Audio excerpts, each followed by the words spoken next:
Becky here. Welcome back to my channel. I am here to talk to you about The Voyage of the Dawn Trotter.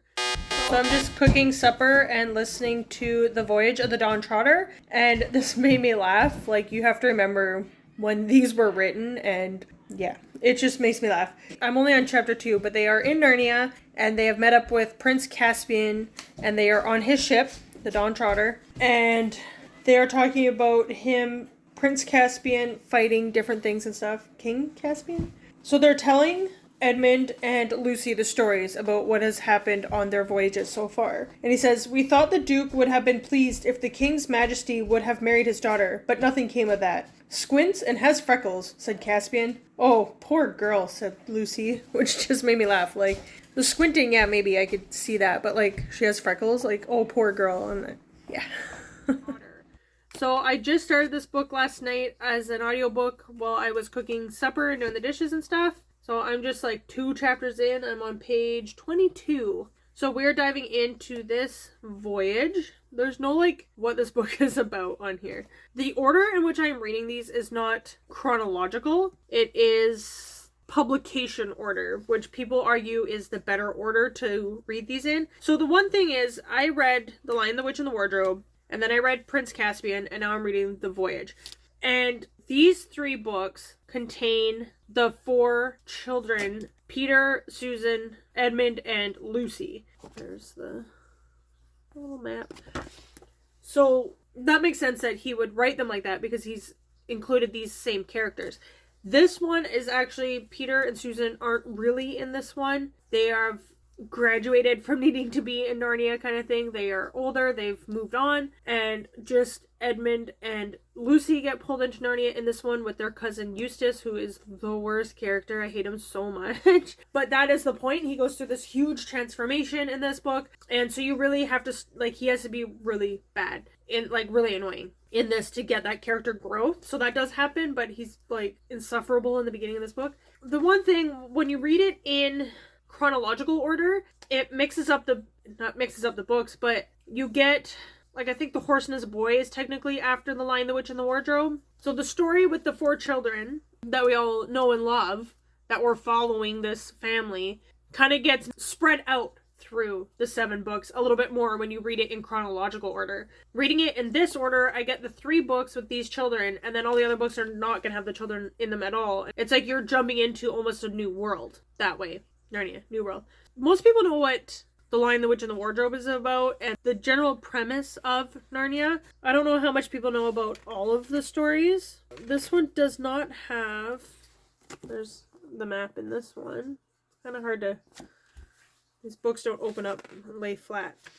So this story, Peter, Susan, Edmund, and Lucy, their parents have gone off to America, and Peter is staying behind. Peter was working very hard for an exam, and he was to spend the holidays being coached by Professor Kirk, in whose house those 4 children had had wonderful adventures long ago in the war years. Their father had got a job lecturing in America for 16 weeks that summer, and Mother was to go with him. It would have cost too much money to take the other 3 all to America, and Susan had gone. Mother said she would get far more out of a trip to America than the youngsters. So Edmund and Lucy are sent to go live with their cousin, or stay with their cousin for the summer, for the holidays, with Eustace. And then there is this picture in one of the back bedrooms in Eustace's place that comes alive and pulls them into Narnia. And on this ship, on the Dawn Trotter, is Prince Caspian, or King Caspian, as it is in this book.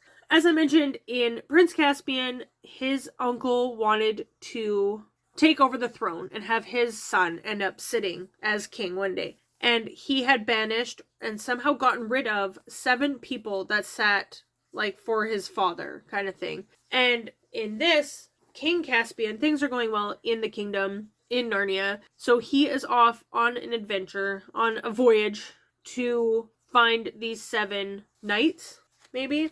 They talked about it a little bit, about why they're there. So that is what is happening. They just got on the ship, and they're ready to take this adventure to find these 7 missing guys.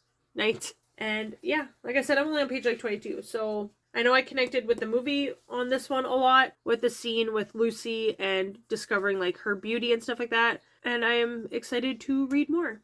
So I am here to wrap up the Voyage of the Dawn Trotter. Can I find it? No, of course not. There was a few things I wanted to quote from the book and talk about, but I'll just have to go based off my memory, I guess, so good luck with that. I remember the Voyage of the Dawn Trotter movie being very impactful for me. In this case, Lucy and Edmund end up back in Narnia with their cousin Eustace. And Lucy's storyline in that, especially in the movie, really impacted me because Lucy saw her older sister, Susan, as the beautiful one. Everyone talked about how beautiful Susan was, and Lucy wanted to be just like Susan and have people like her and find her beautiful. And I think that's a pretty normal thought or feeling for most people. They want to be found attractive. They want to be liked. They want to be desired in some way. Friendship, romantically, even just like in their own family. They want to be wanted and liked and appreciated for who they are. So Lucy's storyline really follows her wanting to be somebody else and seeing all the perks and benefits of being Susan.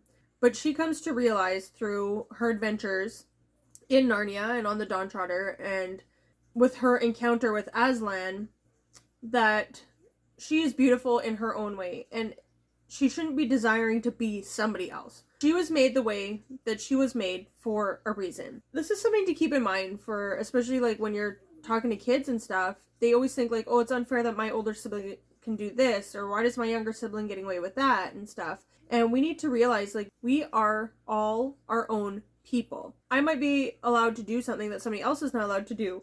When it comes to siblings, like the younger one saying it's unfair that the older one is allowed to stay up later, for instance. Well, that older one also has more responsibility, more chores, or more difficult chores to do. So they get the privilege of being able to stay up later, but they also have more responsibility put on them. Or the younger one, the older one might think like, why do they get away with this? And it's, well, because they're too immature to know better. So we are teaching them, but their punishment or their consequence might not be quite as harsh because they don't know any better. When I look at somebody else and think like, oh, that woman's hair is so beautiful, I wish I had her hair, or I had her eyes, or her body, I don't know what she is going through. I don't know, like, maybe she's really skinny, but maybe she has other health issues that make it so she can't even put on weight. Issues that I don't have. Things that I don't need to deal with. We just don't see what's going on inside somebody's life. You notice that a lot with social media. There is one person on social media that I told my husband, I was like, it's like they have the perfect social media family and the perfect kids and stuff, and it's so frustrating, but I know the behind the scenes in my house. You see what I post on social media of my kids or my family or my life or my reading or whatever, but like right now you can see my cute little display. You don't see what's going on down here because I'm choosing not to show you that. You're just seeing like the cute, clean stuff that I have put in frame. So it's the same with social media, and it's really hard not to see and get caught up in that and see that, oh, this person got this for Christmas this time of year, right? Or this person went on this vacation during the summer or whatever, but you don't know, like maybe they're in debt and have creditors calling them. And yeah, sure, they got this really awesome Europe vacation or Disney vacation or just beach vacation with their family, but they have creditors knocking on the door and calling them constantly, and they're on the verge of bankruptcy. So maybe your vacation was just going to the local beach or lake or water park, but you have no credit card debt. Whatever it is, right? Like, you don't know what's going on in other people's lives. And in the movie and in the book, it is about Lucy feeling like Susan is so beautiful and she wants to be like Susan, especially in that regard. When I saw the movie, when it came out, I was quite a bit younger. I didn't have kids yet or anything. I can't remember what year it came out, but that was impactful because I think a lot of women and men and people in general want to be attractive. And it's not so much about thinking that I am unattractive. It's more like I see the things about me that I feel are unattractive. And you don't see the attractive parts necessarily, right? Like you tear yourself down and you see the bad, the ugly, the imperfections in yourself, in your art, in your house, in your whatever, right? I think Lucy's storyline is definitely a really important message and can be fairly impactful, and I thought they did a really good job with it in the movie as well. And in this book, every person that we are with, Prince Caspian, Eustace, Lucy, Edmund, they all go through a testing. They're all tempted by something that they come across in their adventures going through the different islands. Like, there's one part where they're on an island and the pool turns things into gold. And I think that's what tempts Edmund, is wanting the gold, the treasure. Wanting that, like, power kind of thing. I can't remember. Prince Caspian is definitely tempted to go to Aslan's land, like, beyond the sea kind of thing. And Eustace is terrible. Eustace is so annoying in this book. But he is also tempted with materialistic things, and he comes in contact with a dragon. A dragon comes out of this cave. Eustace gets separated from the group because the group has stuff to do. They have to gather materials and stuff because they're stuck on this island. So they have to get shelter and food and things like that. And Eustace doesn't want to do anything, so he goes to have a nap. He's tired. He gets separated from the group and he chooses to go for a nap, and then he doesn't realize how long he's been asleep for and thinks maybe they left without him. And he goes to go searching for them and ends up in this, like, valley, can't find anybody. And a dragon comes out of this cave, and it's, like, old and decrepit and can barely move. And the dragon basically just comes out and collapses and dies. And Eustace gets scared about something else and chooses to go into the cave and sees all the treasure. And they're always talking about in the book how Eustace doesn't read the right kind of books. So he doesn't know about dragons and the fact that they hoard treasure and gold, and that inside their cave, like, you're going to find all this stuff. So he goes in there and he is tempted by the gold and stuff, and he puts, like, a gold bracelet thing, like, onto his arm. And it's big, so it doesn't fit, like, on his wrist, right? So he puts it all the way up to his arm, and then he falls asleep. And when he wakes up, he is nervous because he can sense that there's, like, another dragon in the cave with him. And it's, like, moving with him and stuff. And when he breathes, like, he can see the smoke coming out of the nostrils and stuff like that. So he's scared that there's another dragon in there. He's like, I must have been asleep when I came in here and I didn't notice, and now it's waking up. And then he comes out of the cave and goes to get a drink out of the pool or something like that, and sees that he himself is the dragon. Eustace became a dragon. That is also a very impactful part of the story, because it literally transforms Eustace. He literally goes through transformation because he's very selfish and he's very selfish, doesn't care about anybody else, doesn't think about anybody else, just thinks about his own needs and what's going to help him. And as a dragon, he can't communicate with the others the way he can as a person. Like, they kind of come up with a little bit of communication, but he can't talk, right? And so he does a lot of listening, and Reepicheep they were butting heads quite a lot, and Eustace was very rude and disrespectful to Reepicheep. But Reepicheep kind of, like, befriends him as a dragon and sits and, like, talks to him and keeps him company at nighttime. Anyways, there comes a point where Eustace has an encounter with Aslan, and they're, like, in a valley again, and there's a pool, and Aslan is saying, like, go wash yourself, but first you have to take off the dragon scales. So Eustace is, like, scratching and pulling off the dragon scales, and he's like, oh, that feels so much better. And as soon as he goes to dip his toes into the pool, he's covered in scales again. And he's like, oh, there must be another layer. So he pulls those scales off. He goes to walk into the pool again, there's scales back on him. He does that, like, 3 times, and he's like, what is going on? And then Aslan is like, I need to take the scales off of you. I am the one who has to do that work. And Aslan, he's like, it hurts, but not, like, in a bad way necessarily. Like, it's a little bit painful, but it feels better in the end.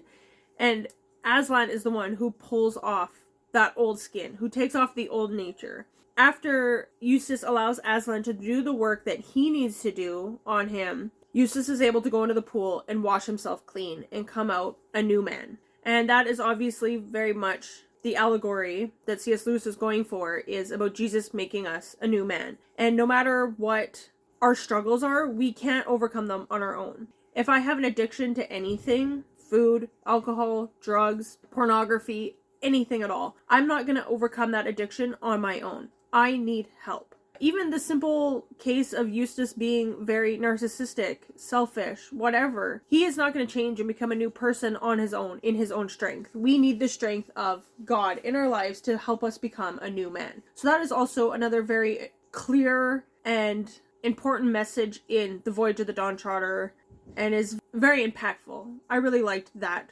storyline as well. And Eustace is so, like, insufferable, but then he has that big change at the end. I'm trying to think of all the stuff. I've listened to all the books since then, and I'm trying to remember what else I want to talk about in The Voyage. But that one, there's a lot of encounters in that one that I like. And The Adventures in that one. That's like one of my favorite books, I think, out of the whole series. The Lion, the Witch, and the Wardrobe, The Voyage of the Dawn Trotter, and The Last Battle, I think, are the most like impactful stories. I think I'm going to wrap that book up here. Thank you for watching again. Once again, comment down below if you've read the series, watched the book, watched the books, watched the movies, read the books, and if there's anything that you can remember that was like impactful in these stories that has stuck with you. And I will see you for the next couple books. Bye!